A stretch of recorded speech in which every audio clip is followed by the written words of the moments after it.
Buenos días, que el Señor les bendiga. El tema que vamos a ver hoy se llama Las puertas de Jerusalén. Esto está en Nehemías 3, pero en realidad no es una clase de historia. La palabra de Dios es viva, es eficaz y es actual, es para hoy y para mi vida. Así que vamos a hablar no solo de las puertas de Jerusalén, vamos a hablar de nuestras puertas, las puertas que tenemos en nuestras vidas, algunas cerradas y otras abiertas, algunas que se deben abrir y otras que se deben cerrar. Cuando vamos a Nehemías, el libro de Nehemías es una analogía de nuestra vida espiritual. Cuando Nehemías va a Jerusalén a restaurar los muros y las puertas, esto muestra cómo nuestra vida estaba destrozada y Jesucristo vino a reconstruir nuestra vida. Pero no es una reconstrucción solo para aquí, para un tiempo. Él nos vino a reconstruir porque somos de Él, porque somos su templo, dice la palabra, donde Él quiere habitar. Y Dios quiere habitar en un templo perfecto de santidad. Y por eso Él, cuando viene a nuestras vidas, empieza una restauración plena, completa de todo nuestro ser. Es importante recordar que cuando Adán pecó y fue echado del Edén, salió con la muerte sobre sí. La muerte lo inundó a Adán. Él iba cargado de muerte, y la muerte no solo es el final de nuestra vida y estar en una tumba, sino que la muerte significa todo el dolor y el sufrimiento del ser humano. La muerte implica la enfermedad, la muerte implica las desavenencias, la muerte implica el dolor, el sufrimiento, los conflictos. Todo aquello que nos causa algún dolor en nuestro corazón viene de una raíz que se llama muerte. Y Adán salió con ella. Y es interesante ver que la puerta por la cual salió Adán fue la puerta del oriente, del Edén. Cuando leemos Nehemías nos encontramos que el rey le pregunta a Nehemías por qué tiene su rostro triste, si no está enfermo. Y él le dice que está triste porque ha visto cómo está Jerusalén, y le han llegado más bien a contar cómo se encuentra Jerusalén deshecha, la tierra de sus padres. Estaba totalmente arrasada, lo poco que había quedado estaba en destrucción, la poca gente que estaba ahí estaba pasando hambre y totalmente en tristeza, en miseria. Y entonces dice la narración que Nehemías lloró y oró, las dos cosas. Lloró con amargura, pero no por la ciudad, sino del estado espiritual en que se encontraban las cosas. Pero esto lo tenemos que ver para nosotros, porque esa es la historia de Nehemías y del pueblo de Israel y de Jerusalén. Pero ¿qué tiene que ver esto conmigo, con mi propia vida? En Oseas 11, yo los invito a que vayamos a la palabra, por favor, acompáñenme. A Oseas 11, 7, 8.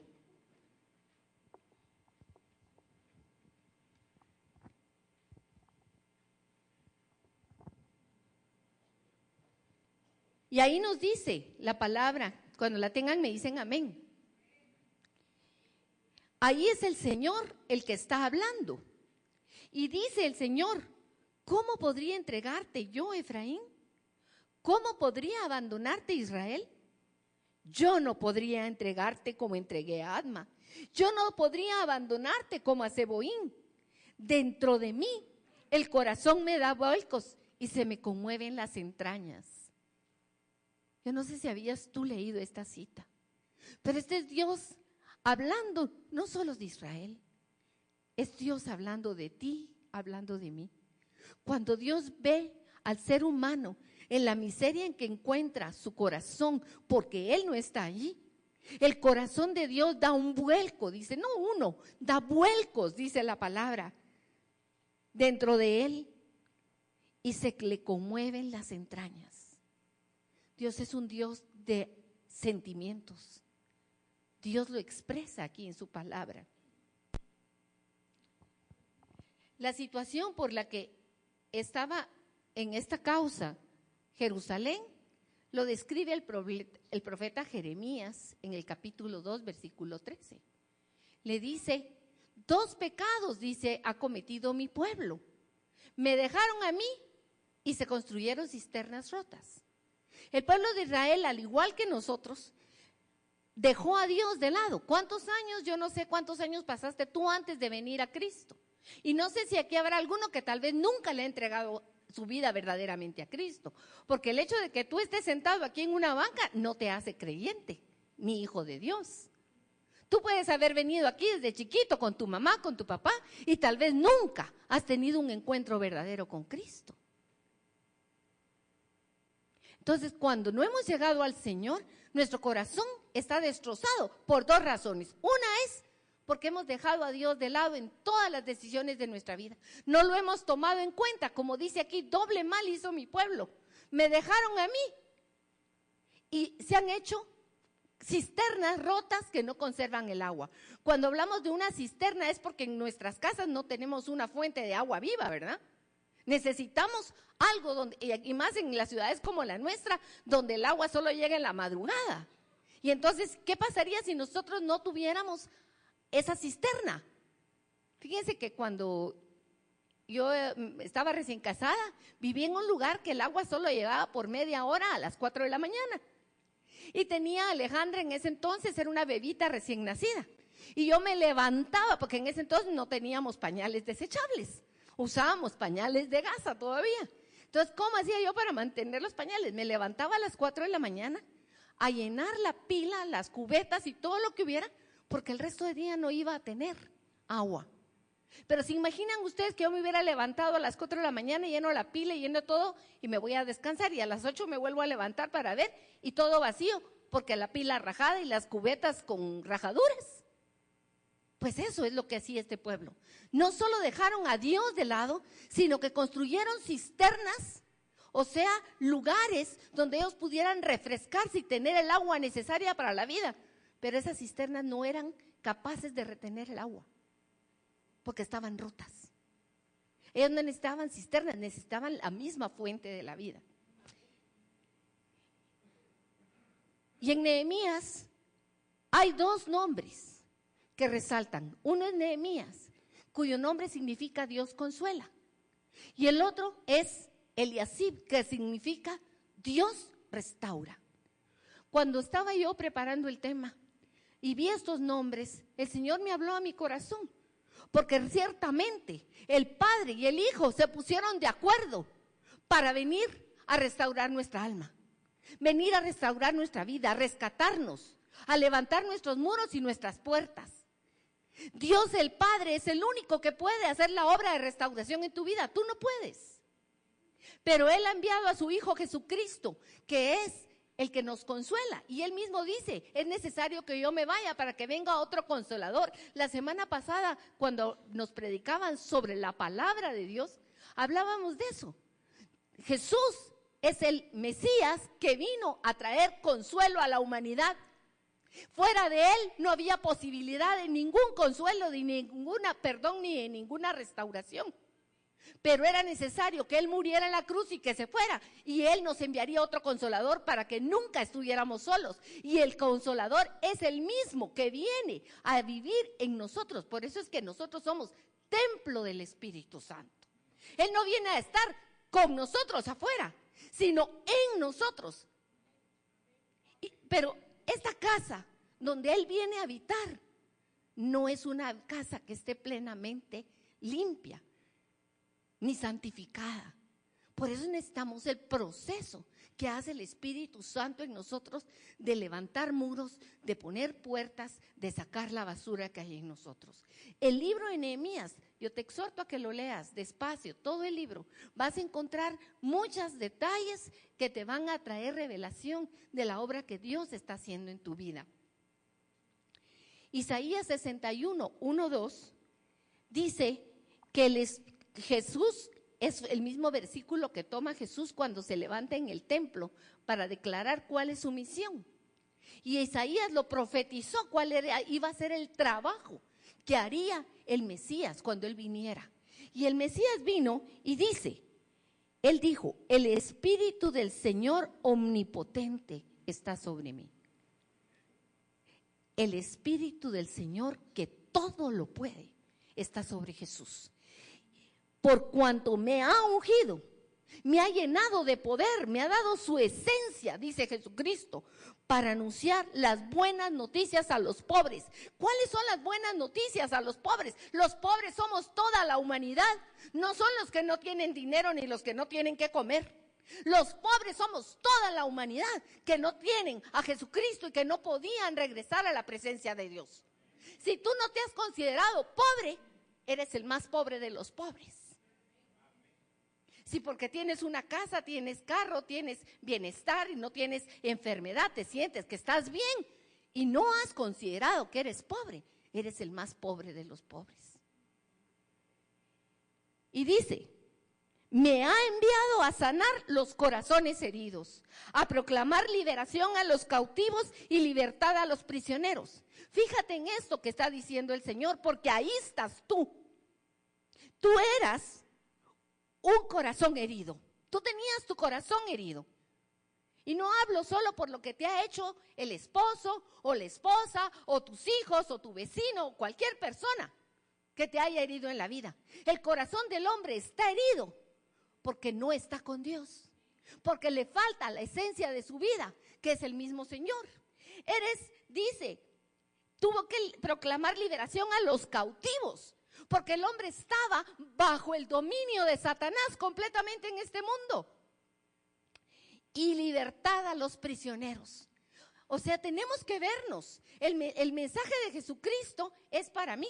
Y él se levanta en el templo y lee, y hace referencia a esta cita cuando lee los pergaminos. Él está anunciando su ministerio en la tierra. Y su ministerio era para mí, era para ti, era para toda la humanidad. Por lo tanto, todos éramos pobres, con corazón herido, estábamos cautivos, estábamos prisioneros. Los que ya lo hemos reconocido, Él nos ha trasladado de esa circunstancia al reino glorioso del Señor Jesucristo. Pero si tú no has tenido ese encuentro con Él, todavía estás así. ¿Y por qué predico así? Porque yo no puedo estar seguro quién aquí le ha dicho que sí al Señor de corazón. Solo tú y Él saben quién es verdaderamente hijo de Dios, porque el Espíritu se lo dice a tu mismo espíritu.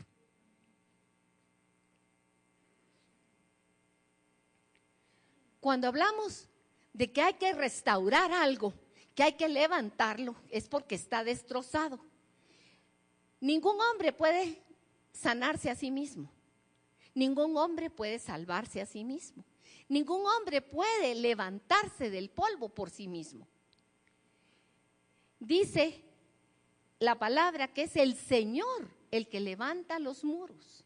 Es el Señor el que coloca las puertas. Y es el Señor el que tiene la llave que las abre y que las cierra. El Salmo 127:1, si me acompañas en la palabra, por favor, busca el Salmo 127:1 y me dices amén cuando ya lo tengas.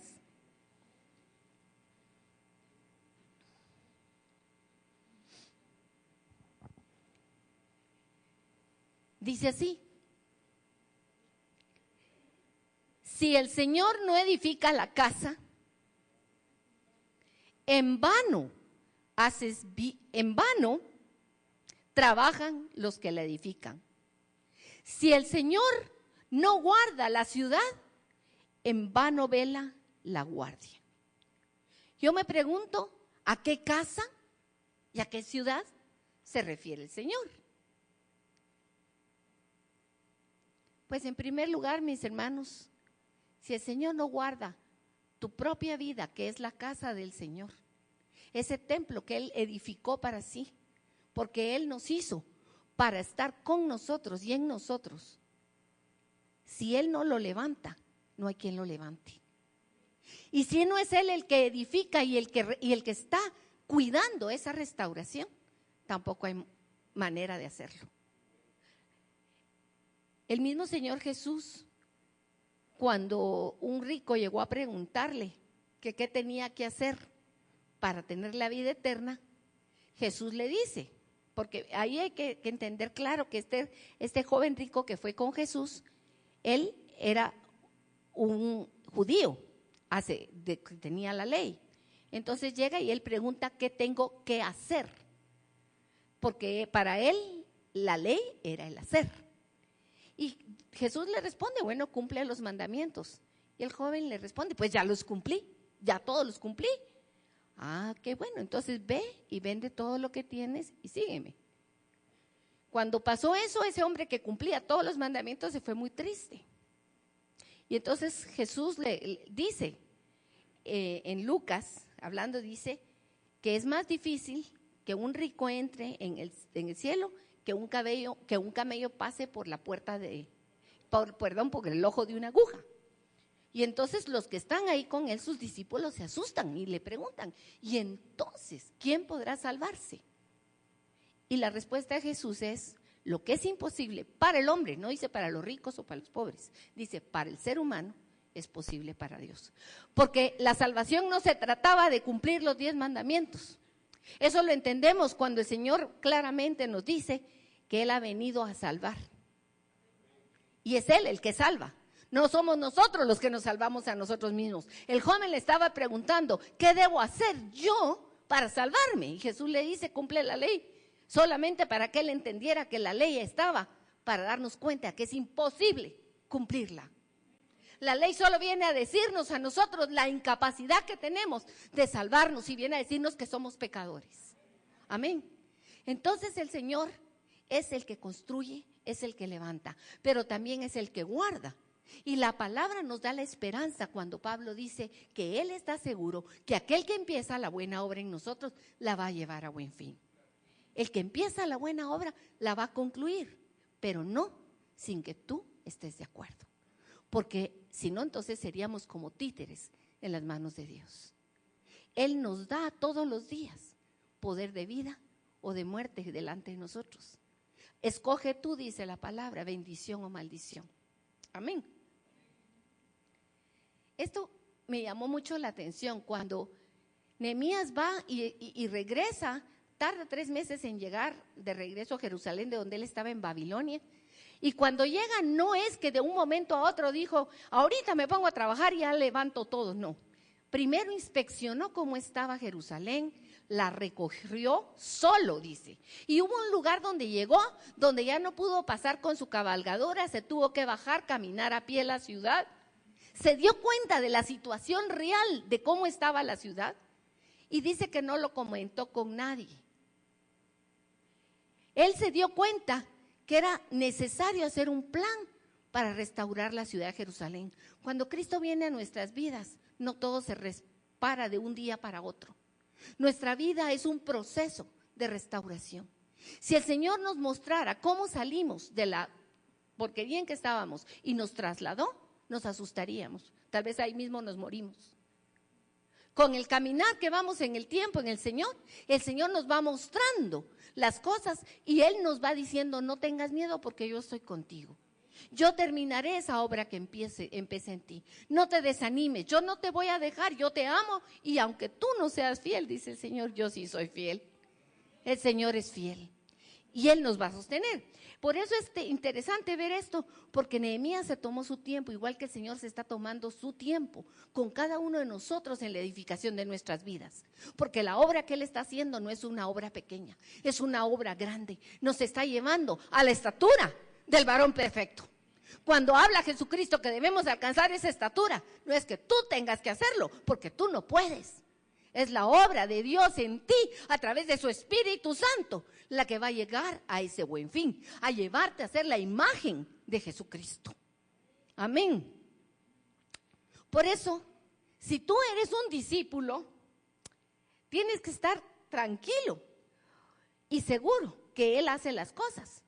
Pero también tienes que darte cuenta que si no tomas tu lugar en la tarea, eso no se va a llevar a cabo. La palabra en Nehemías, que todos construyeron, empezando por los cabezas de familia, por los líderes. El que primero empieza es Eliasib, el sumo sacerdote, junto con él los sacerdotes. Pero cuando tú vas leyendo todo ese capítulo 3, te encuentras que ahí habían mujeres construyendo, habían orfebres, habían trabajadores de la plata, habían gente que era hasta los sirvientes de las casas, participaron en levantar cada una de las áreas. No fue una cosa de que uno hizo solo su parte, no, todos hicieron su parte. En este caso, a nivel personal, el Espíritu Santo está ahí para dirigirte. Pero tú tienes que tomar tu parte en lo que el Espíritu Santo te dirija. Tú decides sí o no. Y segundo, eso nos habla también de familias. Cuando el Espíritu Santo viene a nuestras casas, en Josué particularmente tenemos una promesa. Él nos dijo, contigo Jesús, yo y mi casa serviremos al Señor. Eso es imposible hacerlo por nosotros mismos, pero es la promesa que el Señor ha dado para cada uno de nosotros. Contigo Jesús, empieza conmigo, yo y mi casa, mi esposo, mi esposa, mis hijos, y para adelante se va a levantar. Pero alguien tiene que tomar el liderazgo. Alguien tiene que decir, sí, Señor. Y ese que dice, sí, Señor, va a ser respaldado por el Señor. Si alguien quiere ser discípulo y crecer, deberá guardar sus puertas y seguir al Maestro. Y ser valiente y esforzado. Porque es fuerte la tarea que está por delante de nosotros. Amén. Ahora vamos a hablar un poco sobre puertas. Las puertas de Jerusalén tienen un mapa ahí en sus boletines, ¿lo pueden ver? Está hasta colores.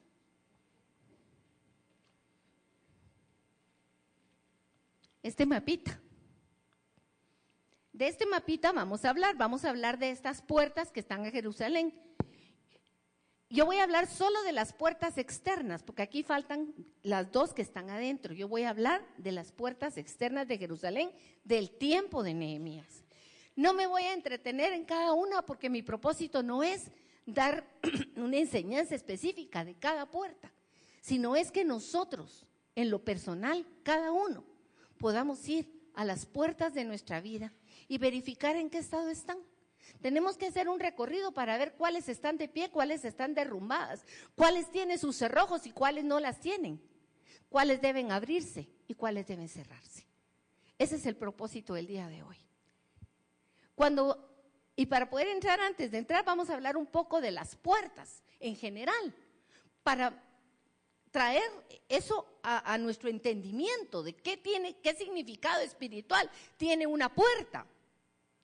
Primero, en la palabra, en el Antiguo Testamento, encontramos la palabra sha'ar, que es puerta. Y las puertas eran las entradas que permitían el acceso a ciudades amuralladas. Nuestras ciudades ya no tienen puertas, están abiertas completamente. Pero en la antigüedad, las ciudades eran ciudades hechas con muros alrededor y que tenían ciertos lugares donde habían entradas a la ciudad. Dependiendo del tamaño de la ciudad, así era el número de puertas, y también dependiendo de la importancia de la ciudad, también era la calidad de las puertas que se hacían. Tenían que tener puertas, ¿por qué? Y murallas, porque la gente de alrededor, los enemigos, estaban siempre buscando conquistar nuevas ciudades, y las que tenían mejor defensa pues eran las que se subsistían.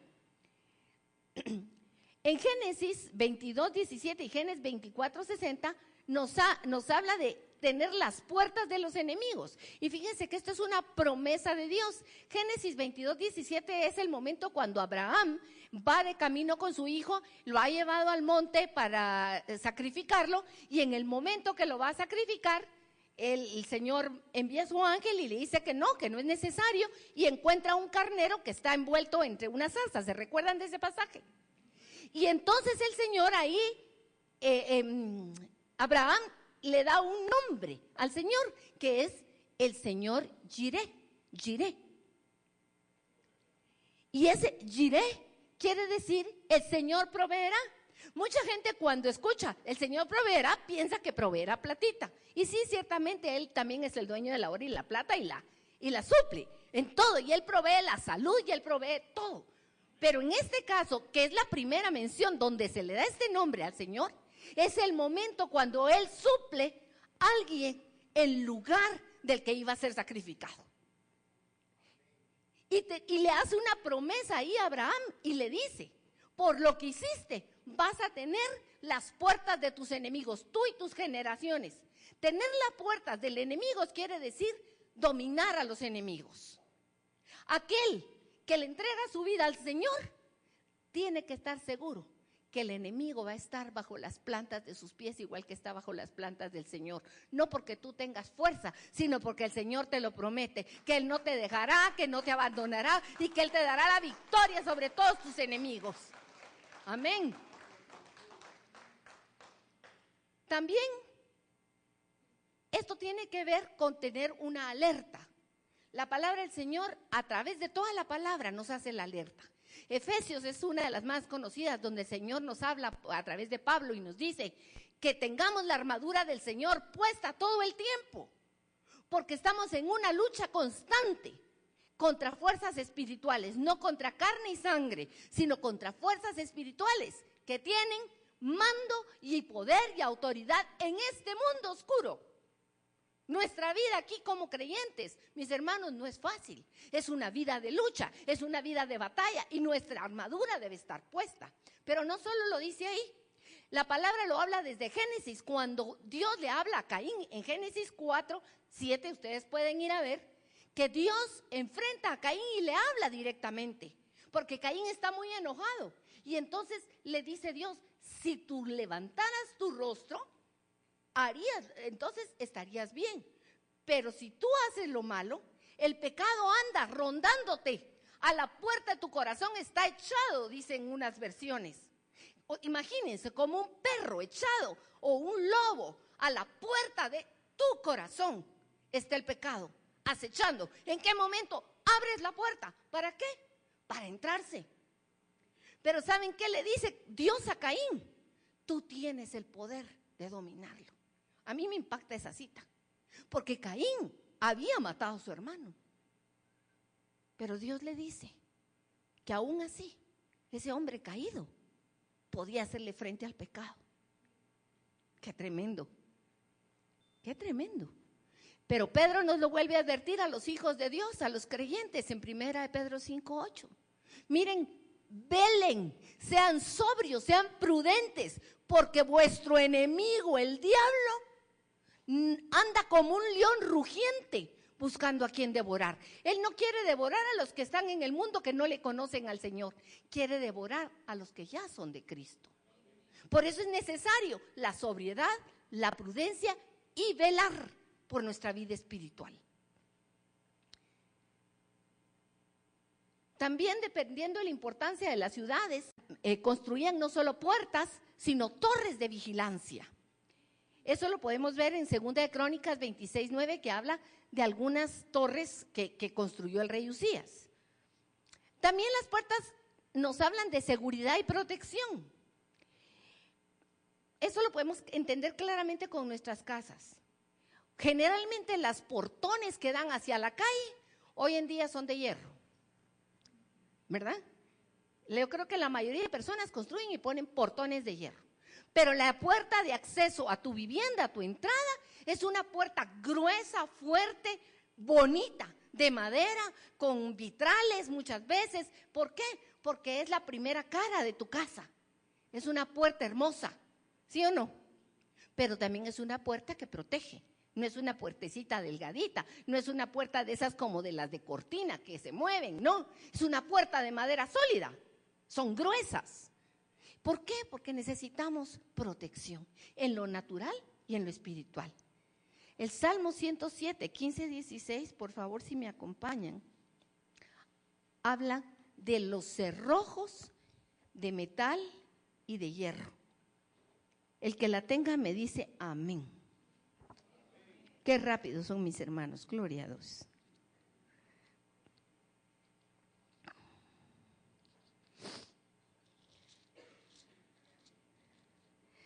Salmo 107, versículos 15 y 16. Alaben la misericordia del Señor y sus maravillas para con los hijos de los hombres, pues quebrantó las puertas de bronce y desmenuzó los cerrojos de hierro. Las puertas de la antigüedad no tenían esas cerraduras que nosotros tenemos. Hoy en la mañana, pensando en lo que les tenía que platicar, me traía a la mente el Señor que estamos haciendo algunas reparaciones aquí porque Conred lo exige. Y una de las cosas que Conred exige es que tengamos puertas. Esta ya entre poco ustedes ya no van a ver ese portón, porque ahí van a haber 3 puertas que nos exige tener Conred. Pero esas puertas tienen que tener ciertas especificaciones. Una de ellas es que por dentro no tengan llave, sino que por dentro tú solo con empujar una barra, se empujen y se abran y pueda salir la gente libremente. Igual la puerta de atrás ya no va a poder tener cerrojos, vamos a tener que tener unas barras que se abran para afuera. Y eso está muy bien porque nos da una seguridad. Pero ¿qué pasa si tenemos las puertas y no tienen chapa para mantener seguro el salón y la iglesia? Entonces hay que buscar puertas que se abran fácil de adentro para afuera, pero que no se puedan abrir de afuera fácil. Miren qué interesante. Las puertas de la antigüedad tenían que ser unas grandes puertas. En la primera, yo no sé quién se dio cuenta, pero yo puse unas puertas de Jerusalén ahí. Estaban entre dos murallas y las puertas eran muy altas, eran de madera gruesa, pero en algunos casos las recubrían de metal, y el metal que las recubrían era bronce, porque el bronce evitaba que si había un incendio, las puertas quedaban un poco protegidas, porque el bronce como metal resiste más. Pero no solo un bronce, sino que tenían unos cerrojos o unos grandes como barras por dentro de hierro. El hierro y el bronce hablan de dos cosas. Uno es dureza y la otra es juicio. El bronce habla de juicio. Y el bronce y el hierro son dureza y resistencia.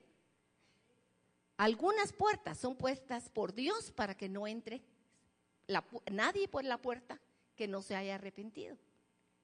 El juicio del Señor es un juicio severo, pero lleno de misericordia, porque la misericordia del Señor va por delante. Pero también el corazón del hombre es comparado muchas veces con el hierro, porque nuestros corazones, dice, son duros para el Señor. Las puertas de nuestro corazón tienen que estar recubiertas del juicio del Señor. El juicio del Señor se hizo por medio de Jesucristo. Y el hierro que debe de haber es el hierro del cuidado del Señor por nosotros cuando nos corrige. Un hierro que dirige, un hierro que guarda nuestras vidas. Con vara de hierro corrige el Señor muchas veces. Pero esa vara de hierro que usa no es para destruir, sino para asentar y afirmar. Amén. Otro punto importante es que las puertas tenían que cerrarse a cierta hora. No debían estar abiertas durante la noche, y esto espiritualmente tiene un sentido. Mi hermano, nosotros hay momentos que tenemos que estar alertas y cerrar las puertas, sobre todo en las noches, pero no habla de la noche de noche natural, sino que en la noche espiritual. Hay momentos en que no sentimos al Señor, hay momentos que no lo oímos a Él, pero el que no lo oigamos o que no lo sintamos no quiere decir que Él no está.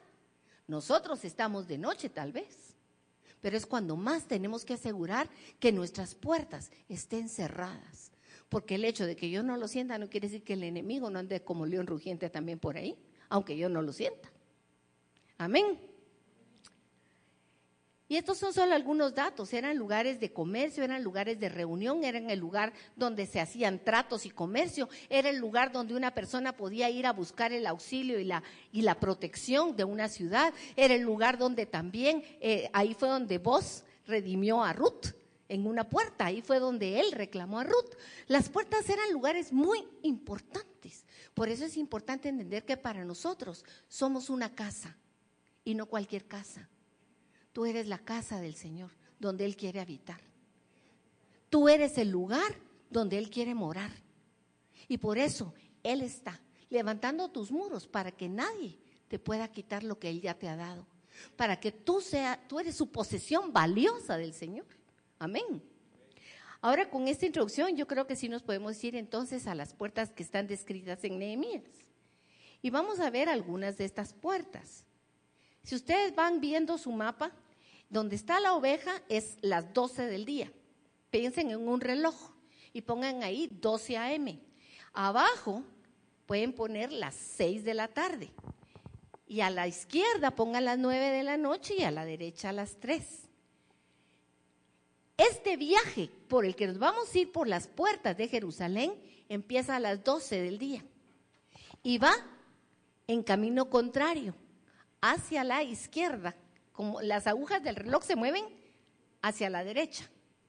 Pero en este mapa y en este caminar nos vamos a ir de las 12 hacia la izquierda. La primera puerta que vamos a encontrar es la puerta de las ovejas. Pónganle ahí el número 1.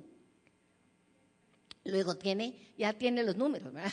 La número 2 es la del pescado, la número 3 es la puerta vieja, la número 4 es la puerta del valle, la número 5 es la puerta del muladar, la número 6 es la fuente, la número 7 es la puerta de las aguas, la número 8 es la puerta de los caballos, la 9 es la oriental y ahí la número 10 es la puerta de la inspección o la puerta del juicio, también tiene ese nombre, pero les voy a explicar un poquito por qué es la inspección. Lo que ustedes ven en el centro es el mapa de Jerusalén en el tiempos antiguos. Las puertas, pero aquí donde está la ovejita, por aquí está la puerta oriental y por aquí está la otra puerta que es la puerta de la inspección. Luego viniendo para acá, aquí encontramos la puerta del pescado. Bajamos y aquí está la puerta vieja. Seguimos caminando y aquí, en esta área de aquí, está la puerta del muladar. Por aquí es que está por aquí está. En este lugar está la fuente, la puerta de la fuente, la puerta de las aguas, la puerta de los caballos. No, aquí está la puerta, perdón, es que en este mapa no lo miro. No, esta es la fuente de las aguas. Esta es la de la fuente, la de las aguas. La de los caballos está hasta por acá. ¿Ok? Está un poco nublado, tal vez en su papel se miran más las puertecitas. Pero con esto nos vamos a ir entonces y nos vamos a ir ubicando. Todas estas puertas también están en nuestras vidas. Así como las tenía la ciudad de Jerusalén en ese entonces y fueron reparadas en nuestras vidas espiritualmente, cada una de ellas tiene un significado espiritual. Y vamos a empezar primero con la puerta de las ovejas. La puerta de las ovejas, Jesucristo, es Jesucristo. Él mismo lo dice en Juan 10:7, cuando dice, volvió pues Jesús a decirles, de cierto, Jesús 2 veces, en verdad, dice en otras versiones, como asegurando lo que él está diciendo. Os digo, yo soy la puerta de las ovejas. Jesucristo es la puerta de las ovejas. Y esta puerta nos habla de fe y de entrega. Jesucristo viene por ti y por mí, y Él entrega su vida a cambio de la tuya. Esta puerta que está aquí, fíjense el norte, esa puerta que estaba ahí en la puerta de las ovejas, gracias, era también la puerta de entrada al templo, donde llevaban las ovejas que iban a ser sacrificadas. Jesús, Él es la puerta, Él es la oveja y Él es el sacrificio y Él es también el que entrega su sangre a cambio de nosotros. Por eso puede ser nuestra puerta para nosotros. Es la puerta de acceso al trono de la gracia y de la misericordia.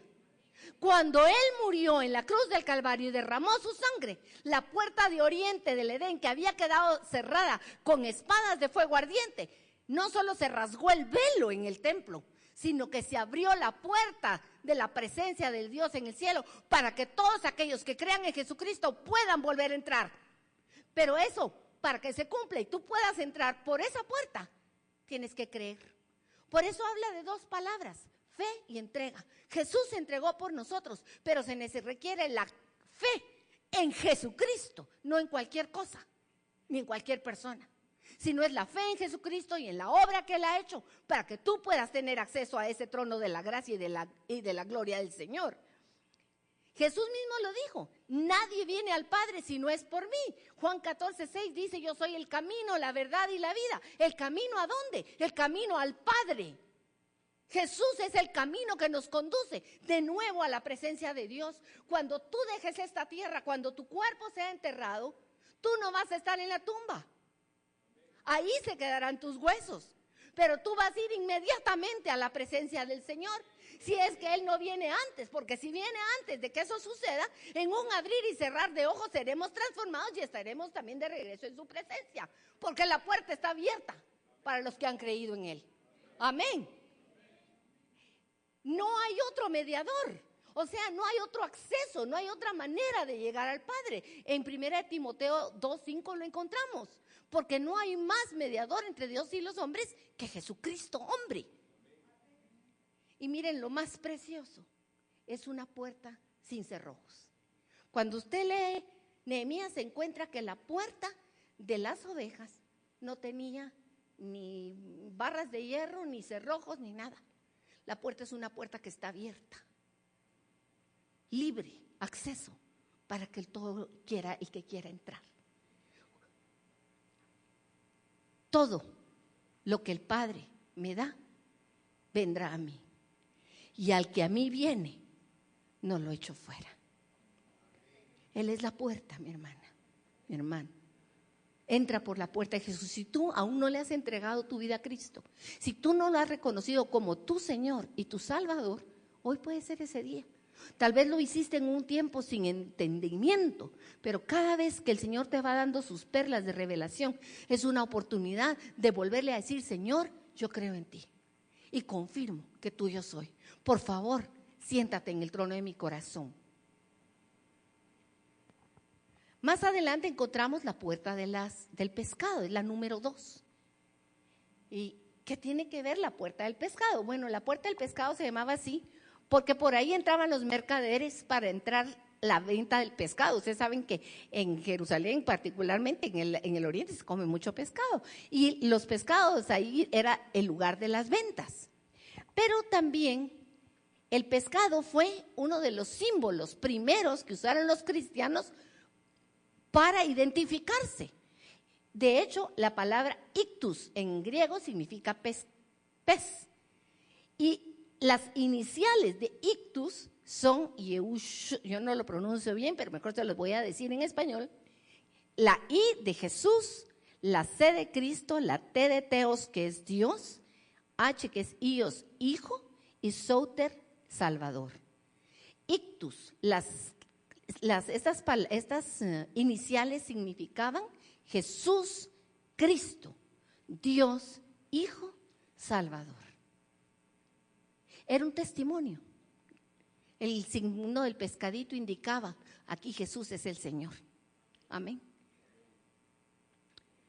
Cuando leemos en la palabra el significado de los peces, y vamos a encontrar es que los peces pueden ser atrapados, pero también pueden aprender a atrapar a otros peces.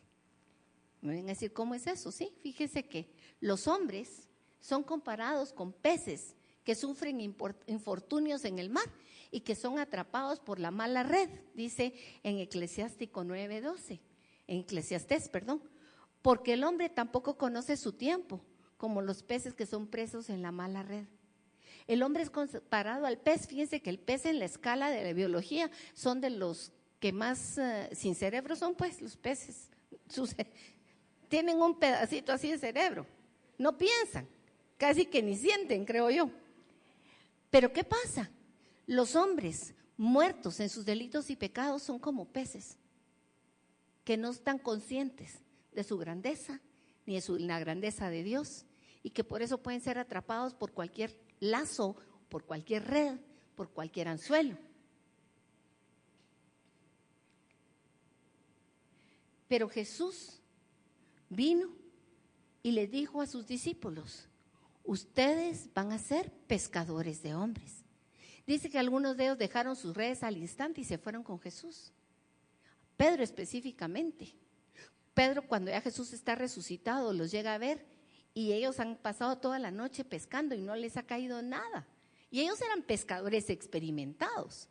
Entonces, cuando Jesús les dice: miren, vuelvan a tirar la red, Pedro todavía le responde: ay, Señor, pero si ya pasamos toda la noche en estas. ¿Por qué Pedro respondió así? Porque Pedro era un experimentado pescador. Jesús él no era pescador de pescados, él comía los pescados que los discípulos le atrapaban, pero Jesús es el pescador de todos los hombres. Y él le dice a Pedro: tírala en mi nombre. Y entonces Pedro entiende y la tira. Y sale cargadísima de peces. Y es cuando Jesús le dice que va a ser pescador de hombres. Mis hermanos, la puerta del pescado nos habla de soberanía y de señorío de Cristo en nuestras vidas. de reconocer que nosotros somos nada y que Él es el Señor, el Todopoderoso, y de que Él puede transformarnos de la nada en un hijo de Dios. Qué milagro más grandísimo y maravilloso. Y el reino de los cielos, dice, se compara a una gran red en Mateo 13:47. Una gran red que cuando la lanza el Señor toma para sí a muchos, pero en esa red van unos que sí y otros que no. Pero nosotros somos escogidos, dice la palabra. Somos de esos peces escogidos por Él, para estar con Él, para servirle. Ahora es nuestra decisión rendirnos a Él y dejar que Él nos convierta en pescadores de hombres. Mi hermano, la puerta del pescado es una puerta que sí tiene cerrojos, tiene cerraduras, pero que podemos abrir y cerrar. Es la puerta del Evangelio, es la puerta donde cada vez que nos invitan tenemos la oportunidad de hacer lo que hizo Pedro, llevar el mensaje de Jesucristo a quien no lo conoce y ser atrapadores de peces para el reino de Dios. Amén. ¿Cómo está la puerta de la evangelización en tu vida? ¿Estás saliendo llevando el mensaje del Evangelio? Porque el que tiene, tiene para dar. Luego nos pasamos a la puerta vieja. La puerta vieja es una memoria y un testimonio. Por lo menos eso es lo que el Señor me puso a mí en mi corazón para compartirles. La puerta vieja habla de una puerta que está desgastada por el tiempo de estar ahí. Algunos dicen que esta puerta vieja se refiere a la que era de la ciudad de Salem, y donde su rey era Melquisedec. Esto lo vemos en el Génesis 14:18. Y fíjense que lo interesante es que tanto Salem y Melquisedec tienen dos significados: paz y justicia. Salem era ciudad de paz y Melquisedec, rey de justicia. Esta puerta vieja nos habla que solo en Dios hay paz y justicia. Y es una puerta antigua, muy antigua, como es la eternidad, porque Él está desde la eternidad hasta la eternidad. Amén. Pero también nos habla de nosotros y de nuestra vida vieja. Hay una puerta que debió cerrarse cuando nosotros vinimos a Cristo. Se abrió la puerta de la vida y atrás se quedó la muerte que traíamos sobre nosotros, ¿sí o no? Usted debe cerrar esa puerta. Esa es la puerta de su pasado. Y esa puerta del pasado debe permanecer cerrada, pero no debe de ser olvidada. Son dos cosas diferentes. Yo nunca debo volver atrás, ni para tomar aviada. Mi vida en el Señor es tan valiosa, tan preciosa, que yo no la puedo jugar con volver a los caminos donde antes anduve. Cuando un hombre que ha sido cristiano dice que anda caído, es eso. Un hombre que ya conoció de las dulzuras del Señor y viene a caer en los pecados de su pasado. El hombre que ha sido redimido quiere vivir una vida nueva. Amén. No, dice, el perro vuelve a su vómito y la puerca se revuelca de nuevo en el lodo después de que la bañan. ¿Ustedes han visto eso? ¿Han visto un cochito que lo lavan, lo limpian y usted lo deja hasta con moña y a los 2 minutos el puerquito está feliz revolcándose en el lodo? ¡Qué terrible! ¡Qué terrible! Nuestra vida vieja debe ser una memoria y también para testimonio de lo que Cristo ha hecho en nuestras vidas. Pero esa puerta debe de cerrarse, no debemos de volver a ella jamás. Cruzarla, dice, es recordar quiénes éramos, lo que Dios ha hecho por nosotros. Y aquí es donde yo te pregunto, ¿qué hizo Jesús por ti? ¿Qué hizo? Piénsalo. ¿De dónde te sacó? ¿Qué te sanó? ¿De qué te ha liberado? ¿Cuáles eran tus temores? ¿Qué obra ha hecho Jesucristo en ti? Aparte de la mayor, grande gloria que nos salvó del poder de las tinieblas y nos hizo hijo de Dios. Es el mayor milagro, pero junto con eso nos dio vida y vida en abundancia. Habla de muchas cosas. Y a veces somos como muy parcos. ¿Qué hizo Jesús por ti? ¿Me salvó? ¿De qué? ¿Has pensado de qué te salvó? ¿Te acuerdas dónde estabas?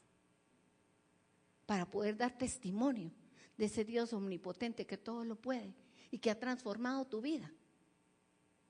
Alguna vez he oído decir, pero es que yo siempre fui buena, yo siempre creí en Dios. Si tú eres de los que dicen así, te digo que eres de los pobres más pobres, te lo repito, porque hubo que haber un momento en que pasaste de la muerte a la vida. Y si no ha habido ese toque todavía en tu corazón, tienes que reflexionar si en realidad le has creído a Jesucristo.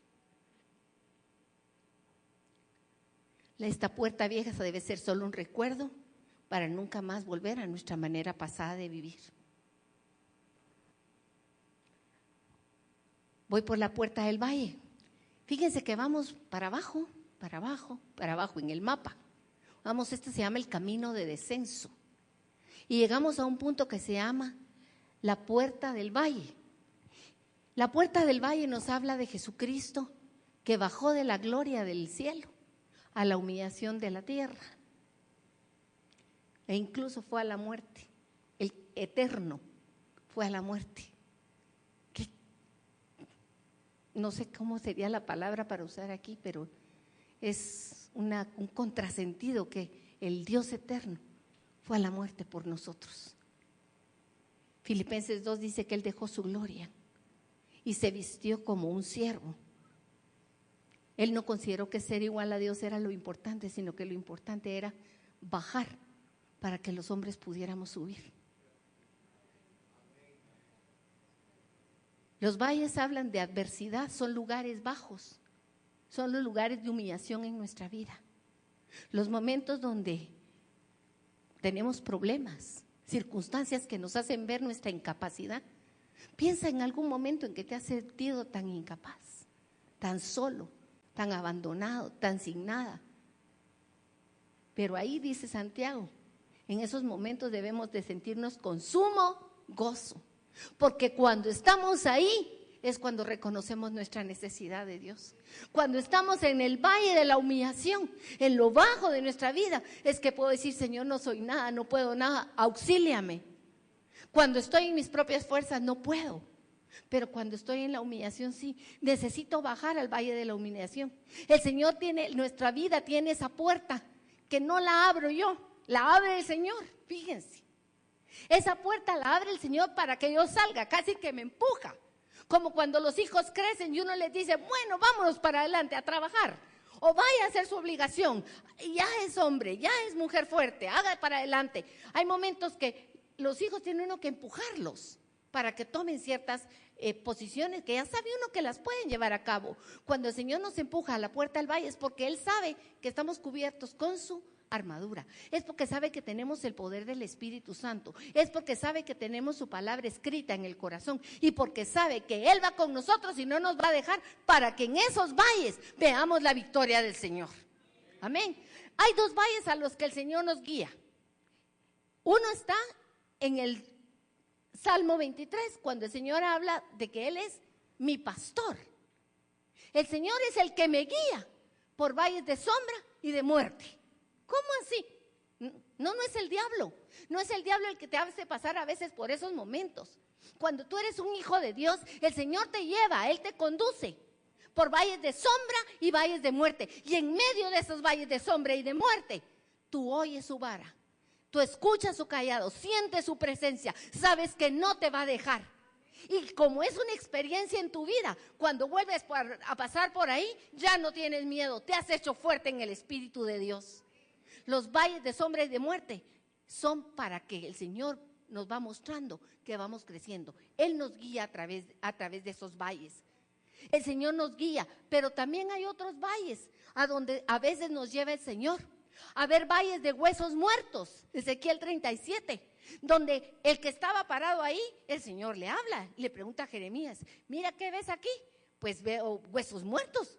¿Y tú crees que esos muertos vivirán? Le pregunta el Señor. Ay, a saber, solo tú lo sabes, le contesta, ¿verdad? Miren, ¿qué pasa cuando uno ve un valle de gente muerta, de gente sin vida, sin nada? Lo que entra es una tristeza, angustia, desolación. ¿Qué pasa cuando han ido a las fosas que aquí en nuestro país han abierto y han encontrado cientos de huesos de gentes muertas? Mis hermanos, lo terrible es que el mundo está lleno de huesos muertos. Y el Señor pregunta, ¿podrán volver a vivir? ¿Sabes qué? Sí, le dice él, anda y diles a los huesos secos, vivan. Esa puerta del Señor nos lleva a veces hacia esos valles donde hay desesperanza, donde hay muerte, donde hay dolor, donde hay sufrimiento, para que nosotros profeticemos la vida de Jesucristo sobre ellos y ellos puedan vivir. Para que se llenen de carne, se unan los tendones, se levanten como un gran ejército y se unan al ejército de Dios. Gloria al Señor, bendito sea su nombre. El valle de los huesos secos es un valle realmente de esperanza. Y es el Señor el que nos lleva a los valles. El valle de la humillación es necesario para subir a las alturas de la gloria de Dios. La vida del Hijo de Dios tiene valles y tiene montañas, montañas de gloria. Amén. Llego a la puerta del muladar. Alguien me preguntó hace unos días por qué si esa puerta era tan fea y tan maloliente, tenía que ser reparada, mejor que no existiera, decía. Bueno, pues no, esta puerta tiene que ser reparada. Y yo tomaba el ejemplo del basurero que tenemos aquí en la zona 3. Hace unos pocos días leí un artículo que dice que están haciendo el proyecto de cerrar ese basurero y que cerrarlo y trasladarlo a otro lado, no sé cómo van a hacer. Pero fíjense que para llevar a cabo el proyecto dice que se van a necesitar 50 años. Hay tanta basura acumulada ahí y además se está contaminando los mantos de agua. Bueno, es una catástrofe. Pues fíjense que la puerta del muladar era el basurero de Jerusalén. Y nos habla de santificación.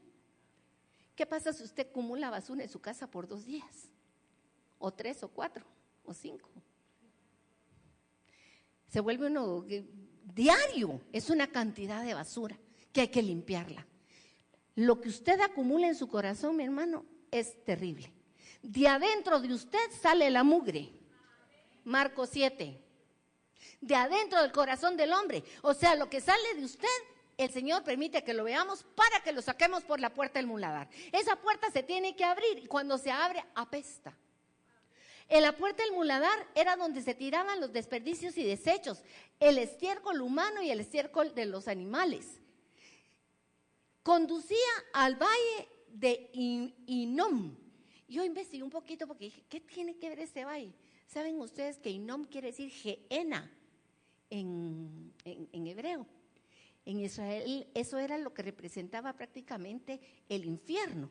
Ahí iban a tirar los animales muertos para que se quemaran. Y de día y de noche había fuego ahí y humeaba, pero ese olor era nauseabundo. Mis hermanos, la puerta del muladar tiene que abrirse y representa el momento cuando usted puede oler lo que hay maloliente en su vida y puede ir a los pies de Cristo a pedirle perdón, puede arrepentirse, puede clamar gracia y misericordia y tirar eso ahí. Jesús asumió su lugar. Él pagó por todo eso. Pero después de que va, se cierra. Porque adentro hay limpieza. Amén. Cada una de estas puertas le habla a su vida, mi hermano. Usted tiene esa puerta, usted tiene el derecho y tiene la llave de abrirla y de cerrarla. Y lo más precioso es esto. De ese lugar de podredumbre, de miseria, de ahí fue de donde nos levantó el Señor. Gracias, Señor. Gracias, Señor. Dice, si me acompañan a 1 Samuel 2:8 y con esto termino.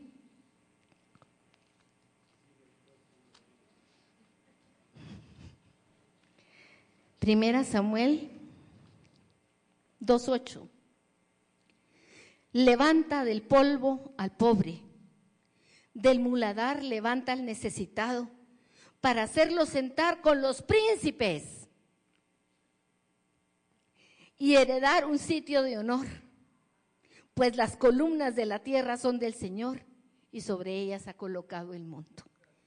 Y el Salmo 113:7 dice, Él levanta al pobre del polvo y al necesitado del muladar para sentarlos con príncipes, con los príncipes de su pueblo. Nos sacó del polvo del muladar para sentarnos en la mesa con Cristo. Gracias, Señor, bendito sea tu nombre. Por el tiempo voy a terminar acá. Pero mi hermano, yo te digo, hoy te habló el Señor a tu corazón. De tus puertas, no son las de Jerusalén, son tus puertas. Hay puerta abierta para ti en Jesucristo. Tú eres una oveja. No desaproveches la oportunidad. No dejes de dar a otros el mensaje de salvación. Busca la puerta del valle. Déjate guiar por el Señor. Cierra esa puerta del pasado.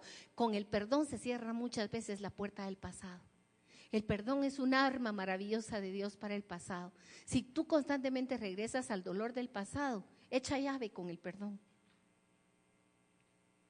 Y ve a los pies de Jesús, donde puedes dejar toda la basura de tu vida y salir limpia, renovada, para la gloria de su nombre. Vamos a orar. Si tú quieres, tienes necesidad de orar, yo le voy a pedir a los alabadores que vengan y vamos a pedir a todos los que quieran venir y necesiten oración que se acerquen a orar, a clamarle a nuestro Padre, que Él nos dé esa luz, que nos revele lo que Él quiere enseñarnos hoy, que quite de nosotros cualquier venda de oscuridad que haya. Si hay alguno que tenga necesidad para orar por la sanidad o por su economía o algo, no te quedes hoy sentado. Dentro de esto quiero darles la buena noticia que Mayra ya salió del hospital, está en su casa, está bien, le hemos estado orando por ella, la operaron, está para la gloria de Dios. Miren, nuestra oración tiene poder. Amén.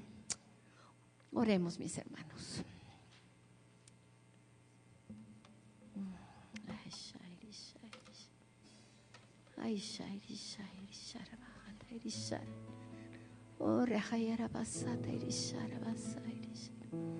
Muévete, Espíritu Santo. Muévete entre nosotros, Espíritu Santo, tocando nuestros corazones, rearguyendo nuestras vidas. Háblanos, Señor, al corazón. Háblame, Señor, yo necesito escuchar tu voz, necesito oírte, necesito sentir tu presencia, Señor. Quiero darte gracias, gracias por lo que has hecho en mi vida. Y levantar mis manos a ti, Señor, y darte agradecimiento y alabanza por tu obra, Señor, maravillosa. Porque me levantaste del muladar, Señor. Porque me has asentado mis pies en la roca que emana agua viva. Porque me has limpiado, me has purificado, Señor. Gracias. Porque el pasado es un recuerdo, Señor, ya no de tristeza, sino de gloria, porque he visto tu mano, Señor, tu mano sobre mí, que me levanta, que me sostiene. Gracias, Señor. Quiero agradecerte con todo mi corazón tu obra. Gracias, Jesús. ¿A quién iré? ¿A quién iré si no es a ti, Señor? ¿En dónde encontraré refugio y fortaleza si no es en ti? ¿En dónde está mi vida si no es en ti, Señor? Tú eres mi fuerza, mi consuelo, mi ayuda, mi libertador. Te necesito, Jesús. Te necesito, Señor. Vengo a ti, Señor, a tus pies, Señor, a doblegar mi corazón, a reconocerte como mi Señor y mi Salvador. Lléname de tu presencia. Muévete, Espíritu Santo.